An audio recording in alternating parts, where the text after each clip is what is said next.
روس سے معذرت کے ساتھ، کسی ملک، شہر، کسی موسم کو جاننے کے لیے ضروری ہوتا ہے کہ اس پر کسی واقعے یا انسان کی مہر لگ جائے، ورنہ جگہوں کو دیکھ لینے سے کبھی وہاں کا کچھ یاد نہیں رہتا۔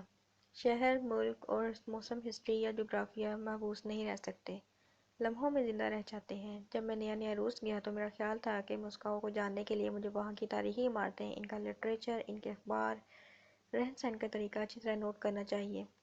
یہ وہ وقت تھا جب میں ماسکو یونیورسٹی میں پی ایچ ڈی کے حصول کے لیے داخل ہوا تھا، اس لیے میں نے نہ صرف تیزی سے زبان سیکھنی شروع کی بلکہ وہاں کی عمارتیں اور میوزیم بھی کھنگالنے شروع کر دیے۔ میرا سارا دن گردن اٹھائے گزرتا، خوبصورت بالشویک تھیٹر جیسی عمارتیں دیکھ دیکھ کر میں اس نتیجے پر پہنچا کہ روس میں بھی آرکیٹیکٹ کے مختلف اثرات کہیں نہ کہیں سے آتے رہے ہیں۔ جیسے بہتے پانیوں میں خس و خاشاک اکٹھا ہوتا رہتا ہے، 16ویں صدی سے 18ویں صدی تک بائزنٹائن اثرات غالب تھے۔ کیف، ماسکو، لینن گراڈ ہی تین شہروں کو عرصے سے کلچرل برتری حاصل رہی ہے۔ کیونکہ عرصے سے روسی زندگی پر جنگلات حاوی رہے ہیں، اس لیے ان کی عمارتوں پر بھی عمارتی لکڑی کا چوکھٹا سجا ہے۔ یوں سمجھیے روسی آرکیٹیکٹ میں عمودی تسلسل ہے، وہ دوسرے ممالک سے جو کچھ بھی مستعار لیتے ہیں، کچھ اسے ایسے مشرف و عروج کرتے ہیں کہ وہ سٹائل ساختہ روس بن جاتا ہے۔ کیف میں سینٹ صوفیہ کا گرجا جوام گرجا ہاتھ سے بائزنٹائن کا اثرات کا حامل ہے۔ کریملن کے دو اہم گرجے لاطینی سٹائل کی نشاندہی کرتے ہیں۔ پیٹرزبرگ کا تمام عمارتی سرمایہ جرمنی، فرانسیسی، اطالوی اثرات سے پرکشش بنا ہے۔ نیو ماسکو اسٹیٹ یونیورسٹی، جس کا میں طالب علم رہا ہوں، اسکائی اسکریپرز کے انداز پر بنی ہے اور اس میں 32 منزلیں ہیں۔ کریملن کے خوبصورت موٹیف انگریزوں کی احیا کی خوشبو میں بسے ہیں، لیکن روسی لوگ باگ ان اثرات کو نہیں مانتے۔ ان کا خیال ہے کہ روس کا سب کچھ ان کا اپنا خود ساختہ ہے اور وہ آرٹ سے لے کر سائنس تک کسی کے منہ منت نہیں رہے، حالانکہ ان کی سائنسی ترقی میں بھی دوسروں کا ہاتھ رہا ہے۔ جس روز پہلی بار میں ایئرپورٹ سے اتر کر ماسکو کی طرف روانہ ہوا تو راستے کی ہمواری، کبھی کبھار خوبصورت دیہاتی بنگلے جنہیں روسی واجو کہتے ہیں، نظر آنے لگے۔ میں نے اپنے ساتھی سے انگریزی میں کہا، یہ علاقہ اسلام آباد کی طرح خوبصورت ہے، کیا آپ کبھی اسلام آباد گئے ہیں؟ میرے روسی ساتھی کا رنگ گلابی ہو گیا۔ اسلام آباد؟ لیکن یہ تمام برج کے درخت میں اور ماسکو کی آب و ہوا اسلام آباد سے بہت مختلف ہے، یہ تمہیں کیسے خیال آ گیا کہ یہ جگہ اسلام آباد لگتی ہے؟ ایسی ہی ایک غلطی ایک بار میں نے بھی کی تھی۔ میں تب 3 سال کا تھا۔ ہر ماں کی طرح میری ماں کا خیال تھا کہ میں بہت خوبصورت ہوں۔ اسی غلط فہمی کی بنا پر ایک مرتبہ اس نے اپنی جیٹھانی سے کہہ دیا، دیکھو تو قیوم تمہارے بیٹے سے کتنا ملتا ہے۔ میری تائی اماں کو یہ بات بہت بری لگی، اس قدر بری لگی کہ اس دن کے بعد انہوں نے ہمارے گھر نہ آنے کی قسم کھا لی۔ میں نے بھی اس روز یہ فیصلہ کر لیا کہ روس کی کوئی بات پاکستان سے نہیں ملتی۔ ہاں، پاکستان کی تمام باتیں امریکہ اور روس سے ملتی جلتی ہیں۔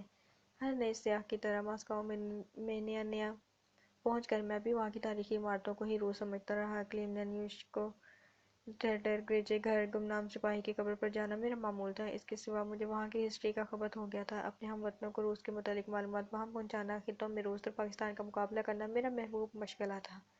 رفتہ رفتہ مجھے پتہ چلا کہ جس طرح شاہی مسجد لاہور میں، جہانگیر کا مقبرہ پاکستان میں، ایسے ہی یہ پتھریلی عمارتیں روس میں ہیں۔ یہاں کے لوگ بھی ان عمارتوں کو اتنی اہمیت دیتے ہیں جتنی مچھلی پانی کو دیتی ہے۔ عمارتوں کے چکر سے نکل کر میں نے میوزیم کھنگالنے شروع کر دیے۔ آرٹ کا حوض خزانہ ماسکو اور لینن گراڈ میں ہے، اسے ہی دیکھنے کے لیے ایک عمر کافی نہیں۔ پشکن کے عجائبات آرٹ تھرڈ کے مسافر کو ہمیشہ کے لیے تھکا دینے کو کافی ہیں۔ روس کا آرٹ دراصل آرتھوڈوکس عیسائیت سے بہت شدید طور پر وابستہ ہے۔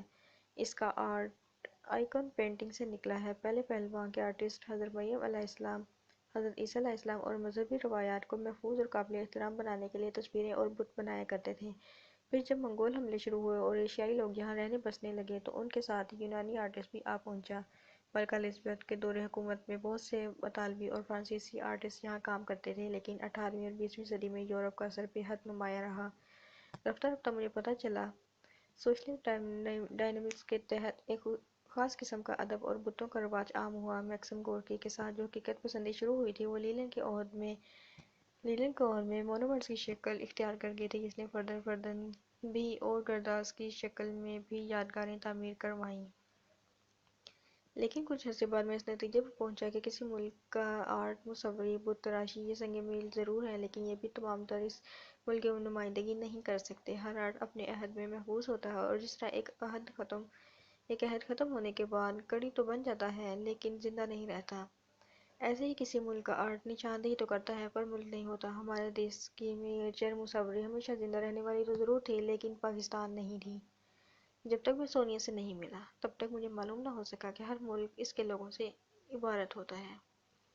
اگر وہاں کے لوگ من بھائیں تو دیش اچھا لگتا ہے، اس کی ہوائیں، موسم، جغرافیہ، آرٹ سب من بھاتا ہے۔ لوگوں سے مناسبت پیدا نہ ہو تو پھر واقفیت اخبار بن جاتی ہے، پچھلے دن کا اخبار جو کسی کام نہیں آتا۔ سونیا نے مجھے روح سے محبت کرنا سکھائی، نہ کافی محبت، نہ تسلی، نہ بخش محبت۔ افسوس تو اس بات کا ہے کہ میں سونیا سے بھی محبت نہ کر سکا کیونکہ ہم دونوں کے درمیان ایک دیوار حائل تھی، تعلیم یافتہ لوگوں کے نظریات کی دیوار۔ یہ دیوار ہر سماج سے مضبوط تھی۔ میں پورے 3 سال روس میں رہا، میں کئی بار سونیا سے ملا لیکن انہی نظریات کی وجہ سے ہر بار ہمیں نئے تعارف کی ضرورت محسوس ہوئی۔ اس روز ہم یونیورسٹی کے سامنے مین سڑک پر کھڑے تھے، سامنے نشیب موسکو دریا سست روی کے ساتھ بہہ رہا تھا۔ میران، گنگا، مسسپی، یہ بڑے بڑے دریا ایسے ہی بہا کرتے ہیں جیسے انہیں اپنے کنارے بسنے والے شہروں کی کوئی ضرورت نہ ہو۔ اگست کے مہینے میں مسکو ویران ہو جاتا ہے، نوجوان لوگ چھٹیاں منانے شہر سے باہر چلے جاتے ہیں، بیلے اور تھیٹر والے یورپ چلے جاتے ہیں، اسکولوں کے بچے کمپوں کو سدھارتے ہیں، اسکول ٹیچر، متوسط طبقے کے افسر اور دکاندار لوگ شہر سے باہر دیہاتی گھروں میں، جنہیں واچا کہتے ہیں، کمر توڑ سردیوں کا اثر ظاہر کرنے کے لیے چلے جاتے ہیں۔ یونیورسٹی میں اس قدر چہل پہل نہ تھی۔ مسکو کی شام تھی جس میں حیدرآباد کا دھندلا شام کی اداسی، پشاور کے رنگ اور ایک خوبصورت لڑکی خوشبو شامل تھی۔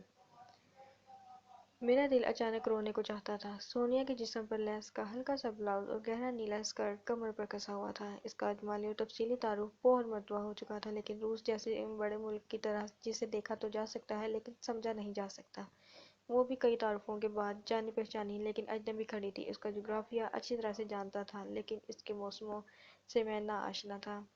ہم شاہ رائٹرز یونین میں بھی مل چکے تھے۔ سونیا نے بلی سی ناک سکوڑ کر پوچھا۔ ہاں، ہم نیکلسن کے اس ریسٹورانٹ میں ملے تھے جہاں ٹالسٹائی نے اپنی ہیروئن کا ہیولا بنایا تھا اور جہاں تم اپنی ایک سہیلی کے ساتھ سارا وقت پاسٹرناک اور سولجینسٹن پر آگ برساتی رہی تھی۔ میرے سامنے ان کا نام نہ لو، انہوں نے گریٹ ایشیا کا استحصال کیا ہے۔ فرد کی عزت بٹانے کا یہ بڑا چیپ طریقہ ہے۔ میں چپ رہنا چاہتا تھا لیکن پھر رہ نہ سکا۔ ان کے ناول ساری دنیا میں مشہور ہیں اور حقیقت کے قریب ہیں۔ یہ دونوں مردہ پرست ہیں، ماضی کے پجاری ہیں۔ یہ تم مشرق کے لوگوں کو ماضی سے اتنا پیار کیوں ہوتا ہے؟ کیا تمہیں معلوم نہیں کہ اس طرح حال تباہ ہو جاتا ہے؟ بہتر مستقبل کی کوئی گارنٹی باقی نہیں رہتی۔ کیا تمہیں اپنے بچپن سے، اپنے اسکول سے، اپنے آبائی گھر سے پیار نہیں ہے؟ ہم پیار ہیں لیکن بیماری کی حد تک ہم نسٹالجیا میں مبتلا نہیں ہوتے۔ میں نے سڑک کو آہستہ آہستہ پار کیا اور سڑک کے بنی ہوئی ریلنگ تک جا پہنچنے میں وہ مجھ سے چند منٹ بعد یہاں پہنچی۔ مسکو دریا میں سورج کے تمام رنگ دفن ہو رہے تھے۔ دور دور تک مسکو کا شہر ایک سوئی ہوئی پینٹنگ کی طرح بیضاں تھا۔ بھلا خوبصورت لمحات کے جادو سے آزاد ہونے کا کیا طریقہ ہے سونیا؟ میں تو ماسکو یونیورسٹی سے سامنے گزارے ہوئے اس 8 گھنٹے کو اپنے دیس لے جا کر ایسے سیکل کرتا رہوں گا بالآخر یہ وقت آئینہ بن جائے گا۔ ہم لوگ کستورا مچھلی ہوتے ہیں سونیا، سیپی کے اندر ایک خوبصورت لمحے کے آرزومند، ایک قطرے پر زندگی گزارنے والے۔ وہ ہنس دی۔ تم مشرقی لوگوں کو اپنے جذبات پر بڑا اعتماد ہوتا ہے، حالانکہ ایسا ہونا نہیں چاہیے، وقت سب کچھ بدل دیتا ہے۔ وہ دیر تک ہنستی رہی۔ اس کی ہنسی میں کچھ ندامت، کچھ ذرخند اور تھوڑا سا تذنیع شامل تھا۔ روسی لڑکی 16 سے 21 سال تک پدمنی، کامنی، شائستہ، روح، جمالی، جمال سب ہوتی ہے۔ اس وقفے میں سے کوئی کاف کی پری سمجھنا آسان ہے۔ اس کے بعد چاٹی کی سفید دہی میں خمیر لگنے لگتا ہے، یہ چیز کی طرح پختہ ہو کر پھیلنے لگتی ہے۔ اس میں روڑی کوٹنے والے انجن کی طرح مضبوطی آ جاتی ہے، وہ پھیلتی جاتی ہے، مضبوطی کے لیے، جگہ کے لیے، کپڑوں کے اندر، صوفوں کے اوپر، ادھر ادھر، ہر جگہ۔ لیکن جوانی کے شروع میں یہ قسم کے پھولوں کی طرح زردی مائل سفید ہوتی ہے، زرد، خوشبودار اور بے حد نازک۔ شاید اسی لیے اس عمر میں ہر روسی لڑکی گھر بسانے کی آرزومند ہوتی ہے، کیونکہ اس کے بعد وقت تیزی سے ڈھلنے لگتا ہے۔ روسی لڑکی پر دوپہر کے بعد سپہر، شام، پہلی رات نہیں آتی بلکہ دوپہر کے بعد رات کا آخری پہرا آ جاتا ہے۔ میں نے غور سے سونیا کی طرف دیکھا۔ روس میں شاید مرد اور عورت کے حقوق برابر ہوں، ہو سکتا ہے وہاں ڈاکٹر، انجینئر اور استادوں کا جب شمار کیا جائے تو عورتیں مرد سے زیادہ ہوں، لیکن مجھے نکیتا خروشچیف کا قول کبھی نہیں بھولتا۔ اس نے کبھی کہا تھا، روس میں مردوں کے ذمہ انتظام ہے لیکن سارا کام قریباً عورتیں کرتی ہیں۔ صبح سویرے جب میں ایروفلوٹ سے اتر کر پہلی مرتبہ روس کی دھرتی پر اترا تھا تو ہر طرف بیرل نما سفید موٹی روسی عورتیں بڑے بڑے جھاڑو بالٹیوں میں گھلا ہوا صابن ٹاکیاں برش لیے پھر رہی تھیں۔ ان کی عمریں میری دادی کی عمر کے قریب تھیں۔ ان کے جسم ٹرینر ٹرک کی طرح بھاری تھے۔ یہ وقت ہمارے دیس میں چارپائی توڑنے، عبادت کرنے، پوتے نواسے کھلانے اور بہو بیٹیوں پر روب جمانے میں گزرتا ہے۔ موٹی دادی دیکھ کی دیکھ سارے گھر کی لاڈلی ہوتی ہے، لیکن یہاں سڑکوں پر بھاری معمر عورتیں سروں پر سفید رومال باندھے ٹرک چلا رہی تھیں، سڑکیں دھو رہی تھیں، سارا سارا دن میوزیم کے سامان کی نگرانی میں ایک گھڑی کرسی پر بیٹھ کر اکڑ جاتی تھیں۔ میری ماں بھی صبح سے شام تک کام کرتی ہے، لیکن صرف بچوں کے لیے، شوہر کے لیے، گھر کے لیے۔ وہ اپنا پیٹ پالنے کے لیے کچھ نہیں کرتی۔ روزی اس کی انا کا مسئلہ نہیں ہے۔ میں نے پھر سونیا کی طرف دیکھا۔ شاید آج سے 30 برس بعد جب میں واپس ماسکو آؤں گا تو سونیا 3 من کی ہو چکی ہوگی۔ اس نے سر پر کاکی کی ٹوپی پہن رکھی ہوگی اور وہ بیلچے کے ساتھ مین سڑک سے برف اٹھانے میں مصروف ہو۔ پتہ نہیں وقت آگے کی طرف بھاگ رہا تھا کہ پیچھے کی طرف۔ پتہ نہیں ہر لمحے کے سنگ لوح پر اپنی موت کی عبارت تھی کہ نئے لمحے کا استقبال۔ یہ مت سمجھو سمرو کہ تم مشرقی ہو۔ مجھ میں بھی مشرقی لہو ہے۔ میری نانی کا خاندان ازبکستان سے آیا تھا۔ آدھا روس ایشیا میں ہے، لیکن طاقتور اور امیر وہی روس ہے جو سفید اور یورپ سے ملتا ہے، جس کا رہن سہن، رسم و رواج سب مغربی ہیں۔ سونیا دل برداشتہ ہو گئی۔ وہ روس پر کوئی بات برداشت نہیں کر سکتی تھی۔ ہر ملک کا جنوب ہمیشہ گرم بھی ہوتا ہے اور غریب بھی، بھلا اس میں تانے کی کیا بات ہے؟ سونیا نے ضد چھوڑ کر کہا۔ ہمارے کراچی میں آ کر دیکھو تو حیران رہ جاؤ، سارے پاکستان کی دولت وہاں جمع ہے۔ تمہاری کیا بات ہے؟ تمہاری نظریاتی ریاست جو ہوئی، وہاں تو ہر بات الٹی ہوگی ہی۔ سونیا مجھ پر جیسے ایک گول کر گئی۔ ہم دونوں جب بھی ملتے تھے اس بات کے ڈر پہ رہتے تھے کہ ایک دوسرے کو زج کریں۔ ہم ایک دوسرے کو نظریاتی شکست دینے کے اس قدر ڈر پہ رہتے تھے کہ ہمیں بھول جاتا تھا کہ ہم دونوں کو قدرت نے آپس میں محبت کرنے کے لیے بنایا ہے۔ مرد اور عورت کی محبت میں ازل سے رکاوٹیں آتی رہی ہیں۔ یہ رکاوٹیں دراصل وہ پتھر ہوتی ہیں جو پہاڑی نالوں کی رفتار بڑھا دیتی ہیں۔ کبھی ماں باپ، کبھی سماج، کبھی مذہب، کبھی رسم و رواج، کبھی لگی روک تھام ان کے راستے میں چیک پوسٹ بن جاتا ہے۔ لیکن جب مرد اور عورت ایک دوسرے کی محبت میں مبتلا ہوتے ہیں تو اصل میں ان کا مذہب، سماج، قبیلہ، رسم و رواج ایک ہو جاتے ہیں۔ جیسے سیٹ تھیوری کے مطابق ایک شامیانے تلے لگا ہوا سارا سامان ایک ہی بریکٹوں میں بند ہو جائے۔ لیکن 20ویں صدی میں ایک ایسی چیز ایجاد ہو چکی ہے جو مرد اور عورت کی باہمی کشش کے باوجود ایک نہیں ہوتی۔ یہ نظریات ہیں۔ مرد اور عورت ایک دوسرے میں مکمل طور پر ضم ہونے کے باوجود اپنے نظریات سے محبت کیے جاتے ہیں اور ان نظریات کی وجہ سے ایک دوسرے کو مکمل طور پر قبول نہیں کرتے۔ جب بھی میں سونیا سے ملا، وارفٹی سے ملا، لیکن پھر اچانک بریکیں لگ گئیں۔ خود بخود۔ اگر ہم دونوں کو اپنے اپنے ملک سے ذرا کم محبت ہوتی، اگر وہ روس کی کمیونسٹ پارٹی کے آویش کی پجارا نہ ہوتی اور میں دنیا کے نقشے پر ابھرنے والی ایک نئی ریاست کا عاشق نہ ہوتا، تو شاید ہم ایک دوسرے کو جٹ جپا ڈال لیتے اور اظہار محبت کو اس قدر گھولے میں نہ ڈالتے۔ لیکن بدقسمتی سے جب بھی کسی سے محبت کرنی ہو، باقی تمام محبتیں دل سے نکالنا پڑتی ہیں، اور فی الحال ہم دونوں وطن پرست تھے۔ اس شام پتہ نہیں کیوں ہم ماسکو یونیورسٹی کے سامنے ایک بار پھر اجنبی بن گئے۔ مجھے تمہارا نام بھول گیا ہے، سونیا نے مجھ سے سانس لینے کے انداز میں کہا۔ عثمان سمرو۔ پاکستان میں ایک صوبہ سینتا ہے، اس میں مہران دریا بہتا ہے، جیسے تمہارے دیس میں والگا نیوا ماسکو بہتا ہے۔ یہی حیدرآباد شہر آباد ہے اور اس میں ہمارا خاندان رہتا ہے۔ بہت پرانا، کئی صدیوں تک ہمارے خاندان کے ہاتھ میں سندھ کا اقتدار رہا ہے۔ سمرو آسان ہے، سونیا نے آہستہ سے کہا۔ پچھلی مرتبہ جب تم مجھے ملی تھی تب تم نے کہا تھا کہ عثمان یاد رکھنا آسان ہے۔ پتہ نہیں فوراً نام مجھے یاد نہیں رہتے۔ میرا خیال ہے انہیں یاد رکھنے کی کوئی ایسی خاص وجہ بھی نہیں ہے۔ ہم دونوں غالباً دنیا کی خوبصورت ترین یونیورسٹی کے سامنے کھڑے تھے۔ وہ میرے اس قدر قریب تھی کہ میں اسے بغل میں چھپا کر راون کی طرح کسی جزیرے کی طرف روانہ ہو سکتا تھا۔ میں اعتراف کرنا چاہتا تھا کہ سورج کی ترچھی کرنیں اس کی براؤن آنکھوں میں آگ سی لگا رہی تھیں۔ میرا قد سونیا سے فٹ بھر اونچا تھا، لیکن پتہ نہیں اس محبت کے اعتراف میں مجھے اپنے ملک کی ذلت نظر آئی۔ مجھے لگا وہ دل میں کہے گی، دیکھا، یہ ہوتے ہیں سپر پاور، یہ ہوتے ہیں سفید فام لوگ، تم تیسری دنیا کے لوگ ایڈ کے بغیر زندہ ہی نہیں رہ سکتے۔ چاہے یہ دان دکشنا معاشی ہو یا جذباتی، تم لوگ ہمارے بغیر لہجے بھر کو کھڑے ہو ہی نہیں سکتے۔ تمہیں جتنی کف لگتی ہے ہمارے وجود سے لگتی ہے۔ مسکو دریا کا رنگ اب مٹیالہ ہو گیا تھا۔ یونیورسٹی کی عمارت کی بتیاں جلنے لگی تھیں اور اچانک سی سی کرتی ٹھنڈی ہوا دریا کی طرف سے اوپر کو آنے لگی تھی۔ پچھلی چھٹیوں میں تم کہاں گئے تھے؟ یورپ۔ اور اس سے پچھلی چھٹیوں میں؟ حیدرآباد۔ میری ماں بیمار تھی۔ اور واپس کب چلے جاؤ گے؟ اس ماہ کے بعد۔ اور روس کب دیکھو گے؟ شاید ہم طالب علم کبھی روس نہیں دیکھ سکتے، ہمیں صرف پراداد پڑھنے کو ملتا ہے۔ تمہاری سویت زندگی پر آئیڈیالوجی چھائی ہوئی ہے، ہماری طرح تم لوگ glory of labour, communist party زندہ باد کے نعرے لگانے کے بعد بھی نارمل زندگیاں بسر کرتے ہو، لیکن ہم اس فلٹر کے پیچھے نہیں دیکھ سکتے۔ ہم ریڈیو، ٹیلی ویژن، سرکس میں بھی اگر روس کو دیکھنا چاہیں تو بھی ہم خبر سے زیادہ کچھ نہیں جان سکتے، اور روس خبروں کے علاوہ بھی بہت کچھ ہے۔ میں تمہیں روس دکھاؤں گی، میں ٹورسٹ گائیڈ رہی ہوں کافی دیر۔ روس دیکھ کر کیا کریں گے سونیا؟ جیسا ایک دیس ویسا دوسرا دیس۔ اب تمہارے اتنے بڑے ملک میں 3 سال رہنے کے بعد میں ایک نتیجے پر پہنچ گیا ہوں، یعنی ابھی انسان نے انسان کے ساتھ رہنا نہیں سیکھا، ابھی انسان کو وہ چابی نہیں ملی جو خوشی کی تعلیم میں اپنی مرضی سے فٹ ہوتی ہے، اور ابھی انسان کا کسی ایسی طاقت کے بغیر گزارا نہیں ہوتا جو اس کی تمام مشکلات کے وقت اس کے دل پر پہاڑ رکھ سکے۔ دولت بانٹ لو، تمام ذرائع سانجے کر لو، کچھ فرق نہیں پڑتا۔ نہیں صبرو، روس اور باقی ملک ایک سے نہیں ہے، یہ ملک عام آدمی کا ملک ہے، نادار مفلس آدمی کا ملک۔ باقی ملک امیر آدمیوں کے ملک ہوتے ہیں۔ پھر بتاؤ سونیا، کیا یہاں عام آدمی خوش ہے؟ کیا کمیونزم انسانی دکھوں کا علاج ہے، واحد علاج؟ اس لیے نیچے ہونٹ کو دانتوں سے دبایا اور پھر آہستہ سے بولی، ہاں۔ کیسے کیسے؟ میں نے گرج کر کہا، ابھی پرسوں میں سینٹ نکولس کے گرجا گھر گیا تھا، شام کا وقت تھا، گرجے کے اندر ایک جنازہ پڑا تھا اور ایک بوڑھی عورت ہاتھ پہ موم بتی لیے اپنے کپنائے ہوئے بیٹے کے لیے رو رہی تھی۔ وہ اسی طرح غم کی آگے نہتی تھی جیسے ہم تھرڈ ورلڈ کے آدمی ہوتے ہیں۔ اس کے آنسوؤں میں وہی دکھ تھا جو کسی سرمایہ دار ملک کی عورت کے آنسوؤں میں ہوتا ہے۔ بتاؤ، یہ خوشی ہے، یہ علاج ہے انسانی دکھوں کا؟ سونیا نے اپنے غصے کو دباتے ہوئے کہا، تم سیاہ لوگ روس محض یہ دیکھنے آتے ہو کہ ہم لوگ کس حد تک ناکام ہوئے ہیں۔ تم لوگ مسجدوں میں، گرجوں میں صرف یہ دیکھنے جا رہے ہو کہ روس ابھی تک کتنا مجبور ہے اور مجبوری کے وقت کسے پکارتا ہے۔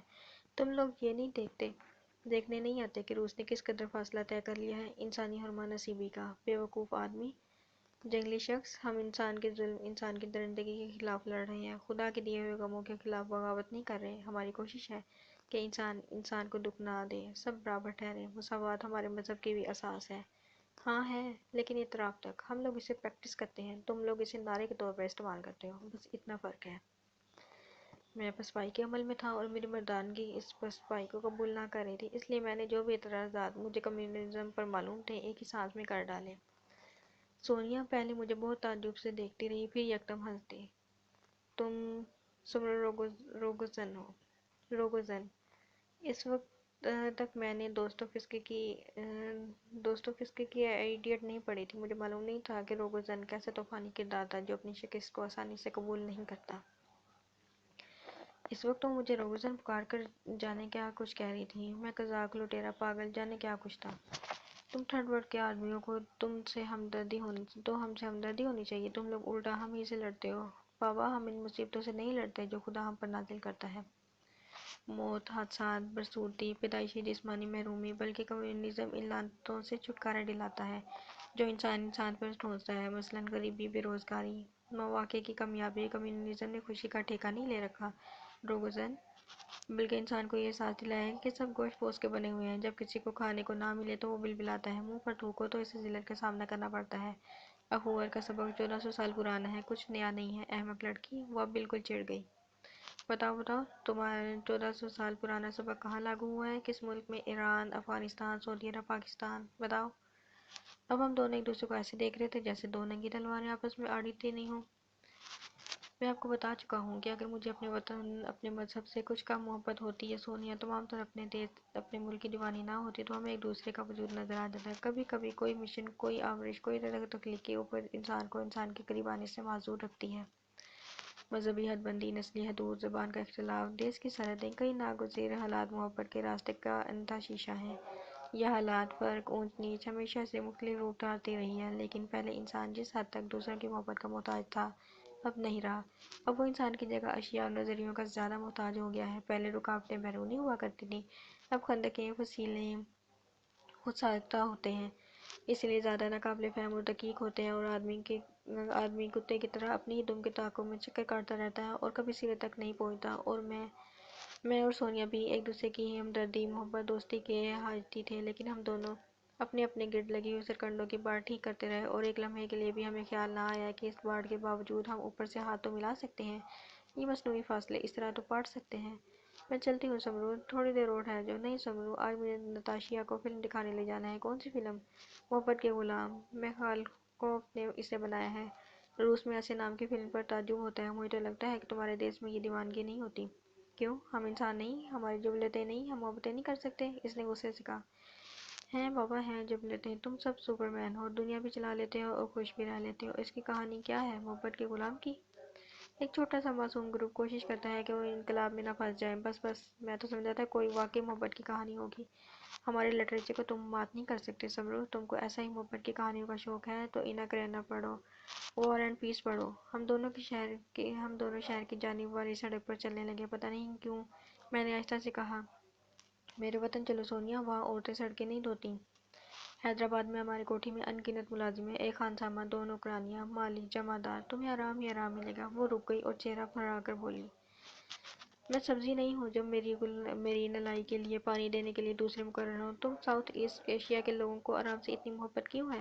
کیا تمہیں یہ انسان کی ذلت نہیں لگتی کہ ایک آدمی کے لیے آرام، دوسرے آدمی اس کے خدمت گزار بن جائے؟ میں تو ایسے آرام میں ایک گھنٹہ بھی خوش نہیں رہ سکتی۔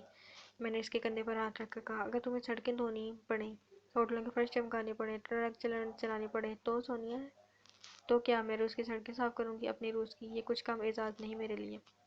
تم جیسی شکل و صورت کی لڑکی تو مہارانی بن کر رہ سکتی ہے اپنے سندھ میں۔ پھر میں نے مزاح کے ساتھ کہا، میرے ساتھ چلو، جب تک میں کام کروں گا تمہیں کچھ نہیں کرنا پڑے گا، تمہاری جگہ کھانا بھی میں پکا لیا کروں گا۔ وہ بہت سنجیدہ ہو گئی تھی۔ کیوں؟ کیا میں لولی لنگڑی ہوں، اپاہج ہوں؟ میں کسی کی دی ہوئی روٹی کیوں کھاؤں؟ میں عورت ہوں، ہاتھ پاؤں والی۔ تمہاری مرضی، آفر اچھی تھی، شکریہ، ٹرمز اچھی نہیں تھی۔ ہم دونوں ہنس دیے۔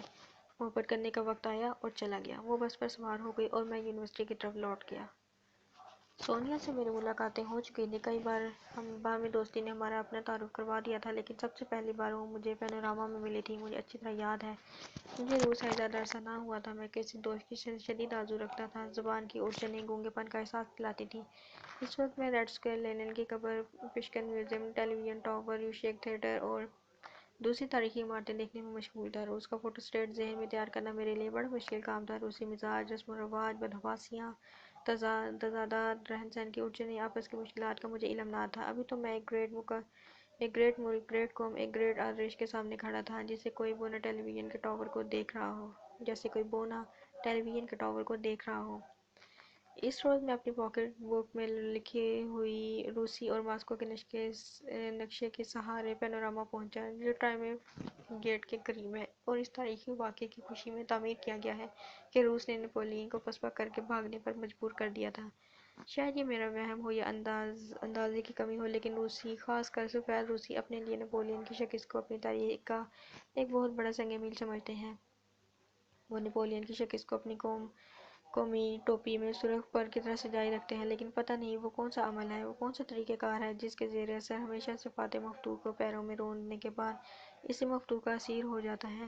اکبر اعظم کے محل میں 14 بائی محمود غزنوی کے دربار میں ہندی کاریگر، سکندر کے ہمراہ ہندوستان کے ستارہ شناس طبیب، مسلمانوں میں ذات پات کی تمیز اسی عمل سے وجود میں آئی۔ مجھے محسوس ہوا روسی فرانس سے بیک وقت نفرت اور محبت کے رشتے میں مبتلا ہیں۔ ان کی آرٹ گیلریوں میں عموماً وہی تصویریں قابل ذکر ہیں جو فرانس سے آئی ہیں یا اس کے اسکولز آف تھاٹ کے مطابق بنی ہیں۔ ان کے ہاں آرٹ، جمال، فیشن، لباس کا اندر ہی اندر کہیں وہ پیمانہ چھپا ہے جو فرانس کا ہے۔ جیسے حضرت یوسف علیہ السلام نے اپنا پیمانہ بھائیوں کے گلے میں چھپا لیا تھا، ایسے ہی نپولین برفوں میں دھنستا، شکست خوردہ اور تہی دامہ ہو جاتے ہوئے اپنے فرانس کی میروٹ یعنی کئی برف میں چھپا گیا تھا۔ اب کلچر کی دنیا میں جو کچھ بھی روسی کرتے ہیں، بظاہر روسی انا کے اعتبار سے اس میں خودداری ہوتی ہے، لیکن یوں لگتا ہے جیسے اندر ہی اندر وہ نپولین کے میٹر سے ناپتے ہیں اور اسی کے پیمانے سے تولتے ہیں۔ کسی کو شکست دینے کی اتنی قیمت تو ہمیشہ ادا کرنی ہی پڑتی ہے۔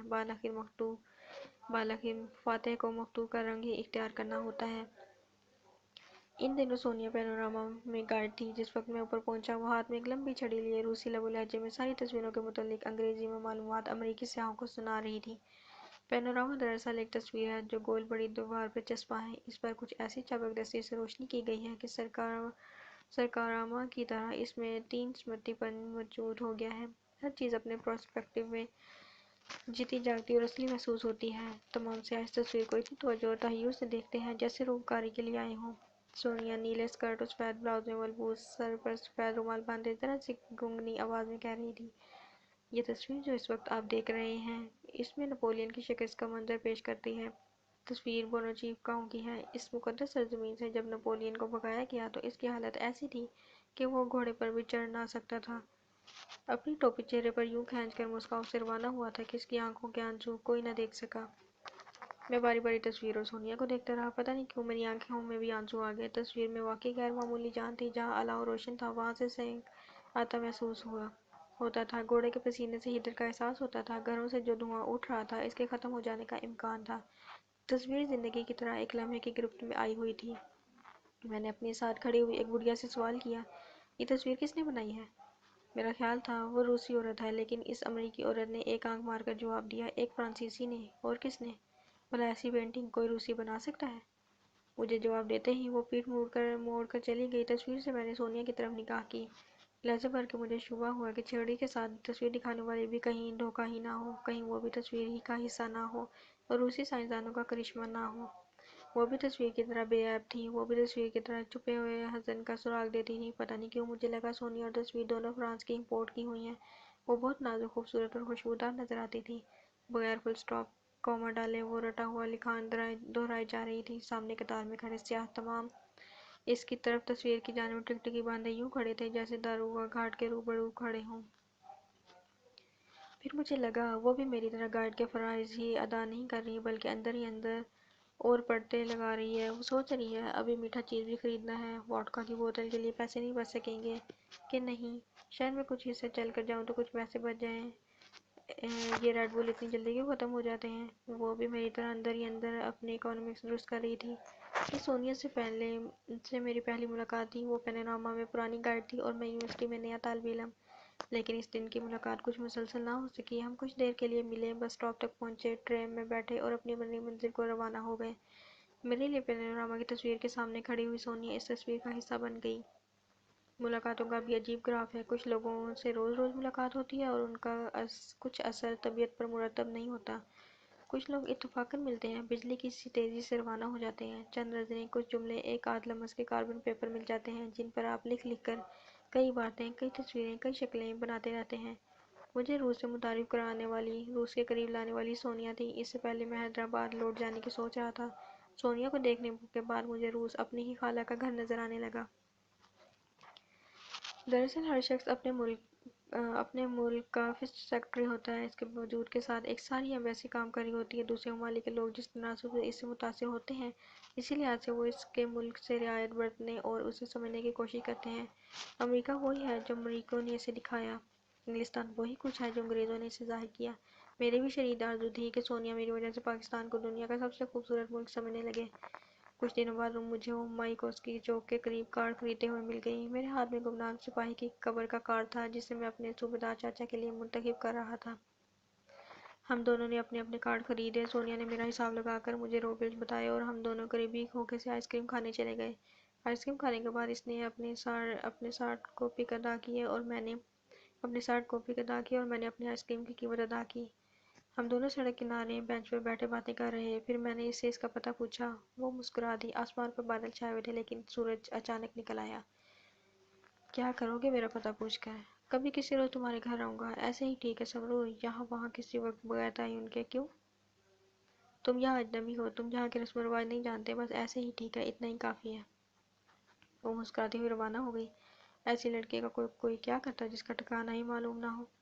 یونیورسٹی میں مجھے بہت لڑکیاں ملیں، بہت سے روسی لڑکے دوست بن گئے۔ یہ لوگ سادہ دل اور محنتی تھے۔ انہیں اپنے ملک سے بڑا شدید پیار تھا، جیسے کسی نو مسلم کو اپنے مذہب سے ہوتا ہے۔ لیکن روسی کی محبت اپنے ملک اور آدرش سے اس لیے بھی کچھ زیادہ نظر آتی ہے کہ وہ ہر وقت امریکیوں کے ساتھ مقابلہ کرتے نظر آتے ہیں۔ وہ ہر کام اس لیے بھی اچھا کرتے ہیں کہ انہیں روسی ہونے پر فخر ہے اور انہیں ہر کام میں اس لیے بھی سر دھڑ کی بازی لگانا ہوتی ہے کہ انہیں امریکیوں پر ثابت کرنا ہے کہ وہ امریکیوں سے بہتر جانتے ہیں۔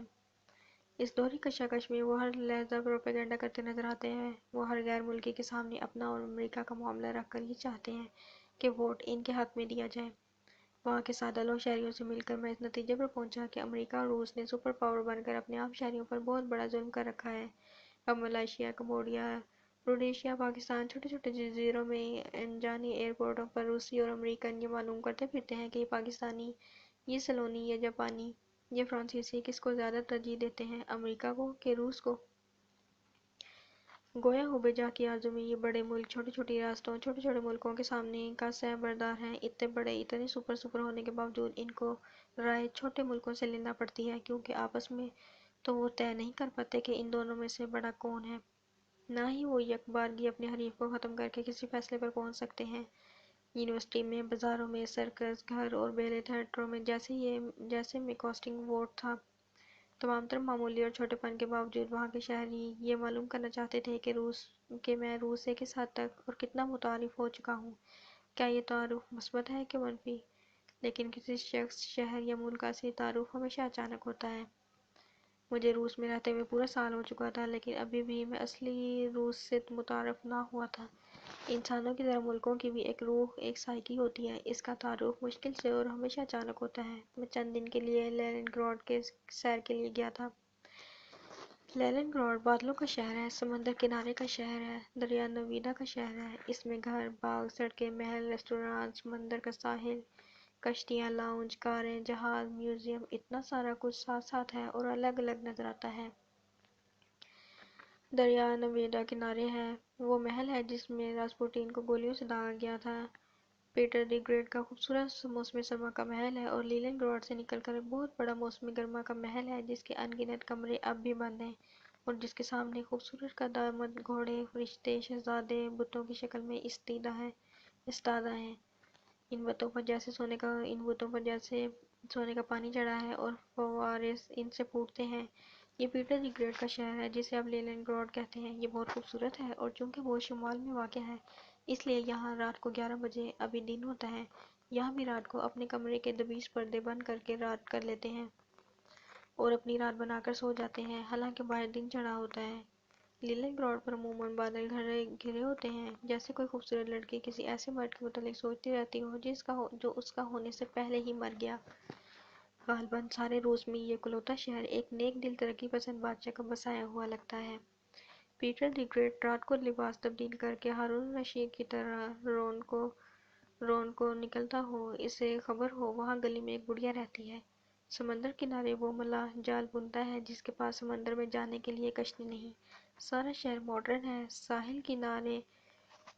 ساحل کنارے کمنی پہنے زرد کمروں والی روسی لڑکیاں گھومتی ہیں۔ موٹر سائیکل پر جینز میں ملبوس بھوری مونچھوں والے نوجوان لگے پھرتے ہیں۔ جن کے پاس کھڑے ہوں تو آپ کو وڈکا اور پنیر کی خوشبو آتی ہے۔ سارا شہر کمیونسٹ ہے۔ عموماً سیاحوں کو وہ جیل خانہ دکھایا جاتا ہے جہاں لینن کے ساتھیوں کو گرفتار کر کے نظر بند کیا جاتا تھا، لیکن اس شہر میں پیٹر دی گریٹ کی روح گھومتی ہے۔ اب بھی یہ اس کا شہر ہے۔ جس خوبصورت گرجا گھر میں اس کی خوبصورت قبر ہے، وہاں پر قبر پر ہمیشہ پھول ہوتے ہیں۔ میں نے کئی لوگوں سے پوچھا کہ اب جب کہ ملک میں شاہ پرستی نہیں ہے، اس کی قبر پر کون پھول رکھتا ہے؟ ایک بوڑھی عورت نے کہا، پتہ نہیں بیٹے، کسی کو پھول رکھتے کبھی دیکھا نہیں، پر پھول یہاں ہوتے ہیں، بلکہ ہمیشہ یہاں ہوتے ہیں، سردیوں میں بھی۔ یہ بادشاہ کہاں تھا؟ مزدور تھا۔ کئی سال تو سمندری جہازوں کے کارخانوں میں مزدور بن کر سیکھتا رہا۔ ہم برصغیر ہندو پاکستان کے مغلیہ بادشاہوں سے بے پناہ محبت کرتے ہیں۔ ہم نے ان کی انتظامیہ حکومت کی کبھی جانچ پڑتال نہیں کی، بلکہ ان کی تاریخی عمارتوں کو دیکھ کر ان کی عظمت کے ساتھ ایک رومان وابستہ کر دیا۔ ان کی شاہی عمارتوں نے ہی ہمیں ہمیشہ کے لیے ان کا گرویدہ کر دیا ہے۔ یہ شہر بھی محلوں کا شہر ہے، پیٹر کے محلوں کا شہر۔ ایک چھوٹے سے محل میں جہاں پیٹر دی گریٹ نے خود ایک مشین ایجاد کرنے کی کوشش کی تھی اور جس کا باورچی خانہ بالکل سادہ اور غریبانہ تھا، میں باہر نکلا۔ باہر درخت ہی درخت تھے، بادلوں اور سمندری ہواؤں کی نمی سے بوجھل درخت جیسا سبزہ اور درخت لینن گراڈ میں نظر آیا پھر کبھی نہ دیکھا، کیونکہ یہاں کی رویدگی میں ہونٹوں کی سی ملائمت تھی۔ باغ خاموش تھا۔ اتفاق سے نہ مقامی لوگ نظر آتے تھے نہ سیاح، صرف فاصلے سے کچھ دبی دبی آوازیں آ رہی تھیں، باتوں کی، ہنسی کی آوازیں۔ پرندوں کی سیٹیاں نہیں تھیں، لیکن لگتا تھا درخت بے آباد نہیں ہے۔ بارش نہیں ہو رہی تھی، لیکن پتوں سے بوندوں کے پھسلنے کا شبہ ہوتا تھا۔ زیادہ درختوں کی لکڑی سیاہ تھی اور ڈالیاں کومپلوں کی طرح سبز۔ ادھر ادھر پرانے بت پڑے تھے، روشنی ٹھنڈی تھی۔ پھر اچانک میری نگاہ ایک بت پر پڑی۔ یہ قدامت عورت کا مرمری بت تھا، بھرے بھرے جسم کی ملائم شکل سی فرشتہ رو عورت۔ اس کے کندھے پر مرمر کا ایک چھوٹا سا کبوتر بیٹھا تھا اور کبوتر کی چونچ میں عورت کے پتھریلے پستان کا سرا تھا۔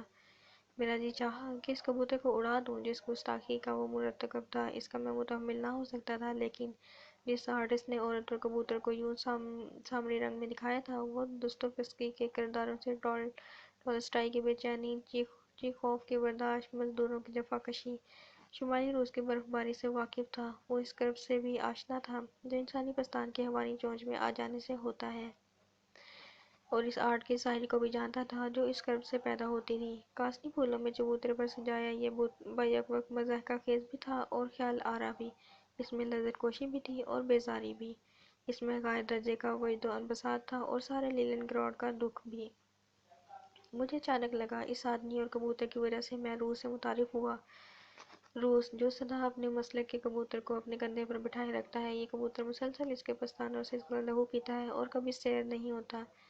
اس درد کی سادھنا میں ان دونوں کی بقا ہے۔ آئیڈیالوجی کا کبوتر لہو پیتا رہے گا اور مرمری پستان کبھی خالی نہ ہوگا، وہ درد کی لذت کو سہتا رہے گا اور کبوتر کو پالتا رہے گا۔ اس باغ میں گھومنے پھرنے والے شہریوں کو، مقامیوں کو علم نہ ہوگا کہ سیاہ درختوں تلے سبزہ پتوں میں چھپی ہوئی ہری گھاس پر روس کی روح بیٹھی ہے۔ مجھے لگتا ہے کبھی کبھی آدھی رات کو خندق کی طرف سے دبے قدم پیٹر دی گریٹ، کاکم اور سمور کا بڑا کوٹ پہنے جس پر کاٹ کے تکلے لگے ہوں گے، ادھر آتا ہوگا، اس بت کے خالی کندھوں پر ہاتھ رکھ کر سوچتا ہوگا، کیا میں یہ کبوتر اڑا دوں کہ رہنے دوں؟ کیا ہر بادشاہ کی روح مرنے کے بعد اپنے ملک کو واقعی وارثین کی ملکیت سمجھنے لگتی ہے؟ کیا مغلیہ بادشاہ اب بھی راتوں کو شاہی قلعے کے طواف نہیں لگاتے؟ کیا وہ واقعی اپنی سلطنت کو بھول جاتے ہیں؟ ایسے ہی جب پہلی بار میں سونیا کو پینوراما میں ملا تھا تو بڑی دیر تک سوچتا رہا تھا کہ میں اس روسی لڑکی کو یاد رکھوں کہ بھلا دوں۔ جب اسے بھلانے لگتا تو وہ یاد آ جاتی، اور جب یاد کرتا تو اس کا کچھ بھی واضح طور پر یاد نہ آتا۔ اسی طرح کئی مہینے گزر گئے اور پھر اچانک ایک شام وہ مجھے ٹیلی ویژن ٹاور کی لفٹ میں مل گئی۔ وہ ہمیشہ کی طرح شفاف آنکھوں سے نہ جانے کدھر دیکھ رہی تھی۔ جب میں لفٹ میں داخل ہوا تو اس نے مجھے نہیں دیکھا، اس کے میرے علاوہ ایک بوڑھا روسی دیوار سے کندھا لگائے ناک سے چوہے نکال رہا تھا۔ 1 منٹ میں ہم 450 میٹر اوپر چلے گئے اور لفٹ رک گئی۔ میں نے لفٹ سے باہر نکلنے کے لیے سونیا کو اشارہ کیا تو اس نے حیرانی سے مجھے دیکھا، سیپا سیپا کہا اور آگے بڑھ گئی۔ ٹیلی ویژن ٹاور روسی فخر میں شامل ہے، وہ ہر سیاح کو اس کے متعلق بتاتے ہیں اور اس کی پیمائش پر حیران کرتے ہیں۔ ٹیلی ویژن ٹاور کے اوپر ایک چھوٹا سا گول روشن ریسٹورانٹ ہے جس کے سارے طرف شیشہ ہی شیشہ لگا ہے، ان کھڑکیوں سے سارا ماسکو نظر آتا ہے، دور تک آسمان دکھائی دیتا ہے، یوں لگتا ہے جیسے ہم کسی منجمد طیارے میں ایک ہی مقام پر ایک ہی جگہ ٹک گئے ہیں۔ ہم دونوں ایک کھڑکی کے ساتھ لگ کر بیٹھ گئے۔ باہر غالباً تیز دھوپ اور گرمی تھی لیکن اندر بہت خوشگوار تھا۔ اگست میں ماسکو پر بہار کا احساس ہوتا ہے۔ بڑے دنوں بعد دکھائی دی ہو؟ ہاں، میں یہاں نہیں تھی، کیف گئی ہوئی تھی۔ میں کئی مرتبہ پینوراما بھی گیا۔ کتنے عرصے کیف رہی؟ اس نے میری اس بے تکلفی کا جواب نہ دینا چاہے۔ کیوں؟ ماسکو بہت پسند ہے؟ بہت۔ یہاں کے لوگ سادہ ہیں، زندگی یہاں فہم ہے۔ شام کو جب سڑکوں پر نیون کے اشتہار نظر نہیں آتے تو بڑی راحت کا احساس ہوتا ہے، سارا شہر ستھرا ستھرا لگتا ہے۔ وہ خوش ہو گئی جیسے میں نے اس کے محبوب کی تعریف کی ہو۔ تمہارے شہروں میں اشتہار ہوتے ہیں، خاص کر نیون کے؟ اس نے سوال کیا۔ تم کراچی آؤ تو پتہ چلے، آدھی کراچی اشتہاروں سے روشن رہتی ہے۔ اس نے کچھ کہنے کے لیے منہ کھولا پھر چپ ہو گئی۔ کیا بات ہے سونیا؟ کچھ نہیں، تم برا مان جاؤ گے۔ نہیں، اب میں پہلے سے زیادہ روز آشنا ہو گیا ہوں۔ تمہارا غریب ملک ہے اور تم لوگ اشتہاروں پر اتنا پیسہ ضائع کرتے ہو۔ اگر یہ اشتہار نہ چھپیں تو اشیاء اتنی مہنگی نہ ہو جتنی ہو رہی ہیں۔ بھلا ایک غریب ملک کی کنزپشن اس آسائش کی کہاں مکمل ہو سکتی ہے؟ اس کی بات درست تھی۔ وعدہ بھی میں نے یہی کیا تھا کہ میں برا نہیں مانوں گا، لیکن دشمن کی آمد پر جانوروں کے جبڑے بال کھڑے ہو جاتے ہیں اور ایسے ہی میں بھی اسے کوچنے کے لیے تیار ہو گیا۔ ہم پاکستانیوں کا بھی عجیب مزاج ہے، ہم اپنے گھر بیٹھ کر اپنے ہم وطنوں پر، اپنے ملک پر، لیڈرشپ پر، نظام پر چاہے جو کچھ بھی کہیں، پاکستان سے باہر نکلتے ہی ہمارا تعصب بڑھنے لگتا ہے۔ ہم پاکستان پر سچی جھوٹی کوئی تہمت برداشت نہیں کر سکتے۔ اسی جذبے اور جوش نے سفید دنیا میں ہمارے خلاف ایک محاصرہ بنا رکھا ہے۔ لندن میں اس نفرت نے پاکی پیشی کی شکل اختیار کر لی ہے، کینیڈا میں ویسے ہی پاکی پاکی کہہ کر ذلت کا احساس دلاتے ہیں، اور تو اور سعودی عرب میں بھی پاکستانیوں سے کچھ ایسی تواضع کا برتاؤ نہیں۔ باقی فیکٹر اپنی جگہ درست ہوں گے، لیکن یہ بات بھی قابل غور ہے کہ بیرون پاکستان جو کچھ نفرت پاکستانیوں کو پیش آتی ہے، اس کی ایک وجہ وہ محبت بھی ہے جس کے اظہار سے ہم لوگ باز نہیں آتے۔ پاکستان کو ذرا کسی نے کچھ کہا ہو اور ہم نے میان سے تلوار نکال لی۔ تم ماسکو پر بہت فخر کرتی ہو؟ میں نے لگوارڈ سے کہا۔ کیوں نہیں؟ روس دنیا کا سب سے بڑا ملک ہے۔ ماسکو دنیا کا خوبصورت ترین شہر ہے۔ ہم دنیا کی عظیم ترین قوم ہیں اور ماسکو روس کا دل ہے۔ دل روسیوں کی جان ہے، جان۔ مجھے یوں لگا میں نے اسے دیوار سے لگا کر دونوں بازو اس کے کندھے کے دائیں بائیں رکھ کر اسے چنگل میں پھنسا لیا۔ میں نے آہستہ آہستہ کہا، یوں لگتا ہے سونیا کہ تم کمیونزم کی اصلی اسپرٹ نہیں سمجھتی۔ کمیونزم نے معاشی اونچ نیچ اس لیے مٹائی کہ ایک آدمی دوسرے آدمی کو ڈالر کی وجہ سے شرمندہ نہ کر سکے، اپنے آپ کو دوسرے آدمی سے بہتر نہ سمجھ سکے۔ اگر فخر کرنے کے لیے، متکبر ہونے کے لیے کچھ اور بھی وجوہات ایجاد ہوتی رہتی ہیں تو پھر دولت پر اعتراض کیوں؟ یہ اچھی خاصی معقول وجہ ہے انسانی فخر کے لیے۔ پہلے لوگ اپنی ملکیت پر فخر کرتے تھے، اب ملک کو ملکیت پر متکبر ہیں۔ تکبر چاہے ذات کا ہو، چاہے قومی سطح کا، تکبر ہی رہے گا۔ کمال ہے، کہاں ذاتی ملکیت، کہاں قومی ملکیت۔ فخر کرنے کے لیے ہر روسی کے پاس ایک سا روس ہے، کسی کے پاس بڑا یا چھوٹا سرمایہ نہیں ہے۔ ہو سکتا ہے کسی چھوٹے ملک کے باشندے کے پاس اتنا بڑا فخر نہ ہو اور اسے احساس کمتری کا شکار ہونا پڑے، پھر کیا بنی نوع انسان پر یہ زیادتی نہیں؟ یہ قومی فخر، یہ قومی ملکیت۔ پہلے ایک روسی دوسرے روسی سے بہتر تھا، اب ایک روسی دوسری قوموں سے، دوسرے لوگوں سے بہتر ہے۔ بات تو وہی رہی۔ وہ چپ ہو گئی۔ چھوٹا سا گنگناتا بوندا برف میں دب گیا۔ بڑی دیر تک ہم دونوں اپنا سینڈوچ کھاتے رہے اور ایک دوسرے سے نظریں چراتے رہے، دوستی کے لمحات، محبت کے لمحات میں نظریاتی زہر گھولتے رہے۔ پھر کہیں سے ایک بادل کا ٹکڑا سورج کے سامنے آ گیا۔ سارے ماسکو پر یکدم سورج کی روشنی بند ہو گئی، ٹاور کی روشنی کم ہو گئی۔ میں نے اسے کہنا چاہا، سونیا آئی ایم سوری، میں تو دوستویفسکی کا عاشق ہوں۔ میں اسے سارے کلاسیکی ادب کا گرو مانتا ہوں۔ بھلا میں روس کے خلاف زبان کھول سکتا ہوں؟ لیکن میرے منہ سے کچھ نہ نکلا۔ سنا ہے تمہارا ملک نظریاتی ہے، اس کی کوئی جغرافیائی وجہ نہیں ہے، نہ ہی یہ کسی جنگ کے بعد بنا ہے۔ میں معافی مانگنے کے موڈ میں تھا، لیکن اب مجھے پتہ چلا وہ بھی چائے کے پیالے میں طوفان اٹھانے کا ارادہ رکھتی ہے، نہ صرف نظریاتی بلکہ مطالباتی۔ اس کے 5 صوبے ہیں اور ہر صوبے کی زبان مختلف ہے نا؟ لیکن ہم سب کا مذہب ایک ہے۔ عجیب سی بات ہے، تم پاکستانیوں کی شکلیں، زبان، کلچر سب ہندوستانیوں جیسا ہے۔ میں ہندوستانیوں سے ملتی رہتی ہوں، پھر تم لوگوں نے ان سے علیحدہ ہو کر اپنا علیحدہ ملک کیوں بنایا؟ ہمارے ملک میں بہتر زبانیں بولی جاتی ہیں، پھر بھی ہم اکٹھے ہیں۔ ہمارے ہاں بھی 5 زبانیں بولی جاتی ہیں اور ہم اکٹھے ہیں۔ لیکن علیحدہ ملک بنانے کی ضرورت کیا تھی؟ آخر تمہارا اور ان کا کچھ تو سانجھا ہے۔ میں واقعی اسے تکلیف نہیں دینا چاہتا تھا، لیکن میں خاموش بھی کیسے رہتا؟ میری پہلی محبت پاکستان تھی۔ تمہارا کلچر، رہن سہن، شکلیں اور رسم و رواج، مذہب، عقیدہ سب کچھ فرانس سے ملتا ہے، پھر تم ان کے ساتھ ایک ملک کیوں نہیں بنا لیتے؟ وہ نرم پڑتے ہوئے بولی، چلو ملک بنا لیا۔ اب اتنے چھوٹے وقفے میں 2 جنگوں کی کیا ضرورت تھی؟ خواہ خواہ اتنی نفرت کی کیا وجہ ہے؟ اب بھول بھی جاؤ، اتنا چھوٹا سا ملک ہے اور اتنے بڑے ملک کے ساتھ دشمنی پال رہا ہے۔ وہی وجہ سونیا جو تم لوگوں کے دلوں میں فرانس کے خلاف نفرت بن کر بیٹھی ہے۔ روس اتنا بڑا ملک ہے، جب وہ فرانس جیسے چھوٹے ملک سے نفرت کیے جا رہا ہے تو ہم کس گنتی میں ہیں؟ ہمارے لیے تو وہ جنگیں بھولنا اور بھی ناممکن ہے۔ نپولین کی جنگ 1916 میں ختم ہو گئی سونیا۔ اب تم ٹرائمف گیٹ ڈھا کیوں نہیں دیتے؟ پینوراما کی نمائش بند کیوں نہیں کر دیتے؟ ہم اپنے بچوں کو ہسٹری پڑھانا چاہتے ہیں کہ وہ دوست دشمن میں پہچان کر سکیں۔ کیا میں دست بستہ پوچھ سکتا ہوں کہ ہسٹری سے سبق سیکھنا روس کا خصوصی حق ہے کیا؟ اگر آپ لوگ اپنی عبرتوں کو آئندہ نسلوں کے لیے تازہ رکھنا چاہتے ہیں تو کیا یہ خصوصی حق صرف روس کا ہے؟ کہ کیا ہسٹری سے سبق سیکھنے کا بھی کوئی خاص ویزا ملتا ہے، کوئی سیکورٹی جمع کرانی پڑتی ہے گارنٹی سے پہلے؟ اب سونیا کے ماتھے پر تیوری پڑ گئی۔ دوستی کا لمحہ آیا، لیکن دلوں کو بند پا کر واپس چلا گیا۔ وہ اٹھی آہستہ سے، اس نے تسبیح کہا اور چلی گئی۔ مجھے لگا وہ مجھے پھر کبھی ملنا نہیں چاہتی۔ اس ملاقات کے بعد میں نے اسے تلاش بھی نہ کیا۔ ٹی وی ٹاور پر ہماری ملاقات کا سرکٹ اچانک فیوز ہو گیا تھا۔ میں اپنی بد زبانی کی تلافی کرنا چاہتا تھا، معافی مانگنے کے موڈ میں تھا۔ میں نے ایک کمزور سی لڑکی کو وطن پرستی کی بہت زیادہ سزا دی تھی، لیکن مجھے اس کے گھر کا پتہ معلوم نہ تھا۔ پینوراما میں پہنچ کر پتہ چلا کہ سونیا نوکری چھوڑ کر جا چکی ہے۔ اس روز گورکی سٹریٹ کے بیلے گھر میں آئسبرڈا نامی بیلے کی نمائش تھی۔ سڑک سے بالکل احساس نہ ہوتا تھا کہ اندر اس قدر بڑا ہال ہوگا۔